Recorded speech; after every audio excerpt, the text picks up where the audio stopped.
마음 공부나 명상에 관심이 있으신 분들은 마인드풀리스, 마음 챙김이라는 말을 많이 들어보셨을 것입니다.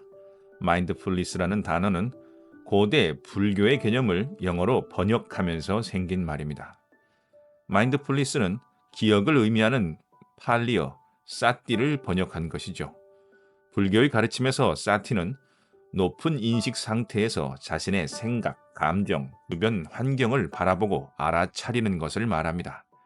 그래서 사실 마인드풀리스는 마음 챙김보다는 알아차림, 즉 어웨어니스에 가깝습니다. 사실 마인드풀리스라는 말은 여러 가지 오해의 소지가 있는 단어로 적절한 번역이 아니라는 견해도 많죠. 마인드풀리스는 19세기에 불교 문헌을 번역한 영국의 학자 토마스 윌리엄 리스 데이비스에 의해 영미권에 소개되었습니다. 리스 데이비스는 불교 수행에서 현존을 표현하기 위해서 마인드풀리스라는 말을 사용하였죠. 후에 의사 존 카바찌는 마인드풀리스에 기반한 스트레스 감소, 즉 마인드풀리스 베이스드 스트레스 리덕션 MBSR을 개발하여 불교의 수련을 의료적 치료에 적용하였고, 이 방법이 대중화되면서 서구 사회에 마인드풀리스가 널리 알려지게 되었죠. 불교의 명상에 기반한 것이지만 종교적 색채를 빼고 좀 더 많은 사람들이 쉽게 접근할 수 있도록 만든 것입니다. 이를 다시 한국어로 번역하면서 마음 챙김이라는 말이 생긴 것입니다. 사실 저도 명상을 존 카바찐 교수가 쓴 8주 나를 비우는 시간이라는 책을 통해 처음 접하게 되었는데, 명상 입문서로서 아주 훌륭한 책이라고 생각합니다. 이렇게 보면 사실 명상과 마인드풀리스, 마음 챙김은 같은 뿌리에서 나온 말이라고 할 수 있습니다. 다만 마인드풀리스는 불교의 사띠 명상에서 종교적 의미를 드러내고 의료와 치유의 목적으로 개발한 것이고, 이를 한글로 번역한 것이 마음 챙김입니다. 하지만 이 모두를 아우를 수 있는 용어는 위에서 언급한 대로 알아차림이라고 생각합니다. 마인드풀리스는 이제 서양 의학에서도 여러 가지 치료에 적극 사용됩니다. 암 환자의 스트레스와 통증 완화를 위해 명상을 권하기도 하고, 정신적 고통, 특히 우울증을 완화시키는 데 큰 도움이 된다는 많은 연구 결과가 있습니다. 그 중에서도 오늘은 분당 차병원 정신건강의학과 이상혁 박사님의 논문 마인드풀리스 기반 치료의 우울증 장애에 대한 효과에 나온 내용들을 잠시 살펴보겠습니다. 다음은 박사님의 논문에서 발췌한 부분입니다. 우울장애 환자는 중립적인 자극이 주어지더라도 부정적인 인지, 감정을 자동적으로 갖게 되는 경향이 있는데, 기분이 우울할 때는 이 부정적 생각이나 감정을 반추하는 경우가 많고 이에 집착하는 경향이 있다. 마인드풀리스 호흡 명상 훈련을 하다 보면 환자들은 호흡에 집중하는 시간이 줄고 마음이 방황하는 과정이 생기게 되고, 이때 익숙해져 있는 꼬리를 무는 부정적인 연상들이 이루어진다.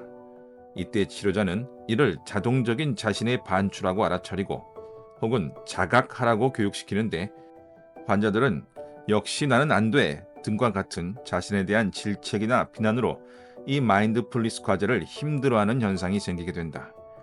여기에서 비판단적으로 자신의 생각은 단순히 생각일 뿐, 이때의 생각은 사실이 아니라고 가르치고 다시 현재의 주의를 기울이는 과제에 집중시키며 이 부정적인 연상이 자연스러운 과정이라고 안심시켜주면서 이러한 패턴을 수용하고 계속 알아차리도록 도와준다.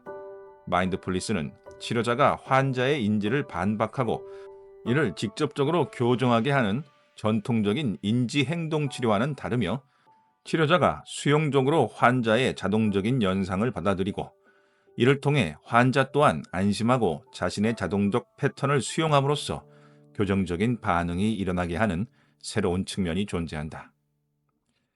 박사님의 설명대로 우울증을 겪고 있는 환자에게 알아차림의 방법을 알려주면 자신이 지금 하고 있는 부정적 생각의 패턴을 인식할 수 있고, 그런 상황에서 감정의 소용돌이 속으로 끌려 들어가지 않으며 이를 관찰하고 수용함으로써 부정적인 감정을 완화시킬 수 있다는 것입니다.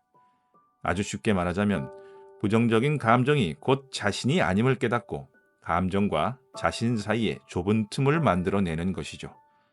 이 좁은 틈은 알아차림을 통해 얻을 수 있으며, 때로는 이 좁은 틈이 생과 사의 기로에서 우리를 구할 수도 있습니다. 사실 저를 심리적 고통에서 구한 것도 바로 이 알아차림이 만든 작은 틈이었습니다. 저 또한 그 좁은 틈을 통해 심리적 고통 속에서도 숨을 쉴 수가 있었고, 그 틈을 점점 더 넓은 간격으로 만들어 가면서 놀라운 심리적 치유와 성숙을 이루어냈습니다. 길고 힘든 과정이었지만 분명 가치 있는 시간들이었죠. 심리적 고통에서 빠져나온 후에도 단 하루도 명상을 멈추지 않았고, 지금은 실시간으로 발생하는 감정에 대해 즉각적인 알아차림으로 대응할 수 있는 힘이 생겼습니다. 외부 상황에 대해 고통스럽다, 슬프다라고 감정적으로 반응하는 것이 아니라 내가 지금 고통스러워하고 있구나, 슬퍼하고 있구나 라고 알아차리게 되는 것이죠. 그리고 이런 생활 속 알아차림은 제 자신을, 제 인생을 완전히 다른 사람, 다른 인생으로 바꾸어 놓았습니다. 우울증은 단순한 기분이나 태도가 절대 아닙니다. 상담과 약물 치료가 필요한 질병이고 반드시 전문적인 도움이 필요합니다. 그리고 그러한 치료를 통해 조금 기력이 회복되었다면 반드시 명상 또는 마인드풀리스를 배워보시기를 적극 권장합니다. 올 한 해도 건강한 마음으로 살아가시기를 기원합니다. 감사합니다.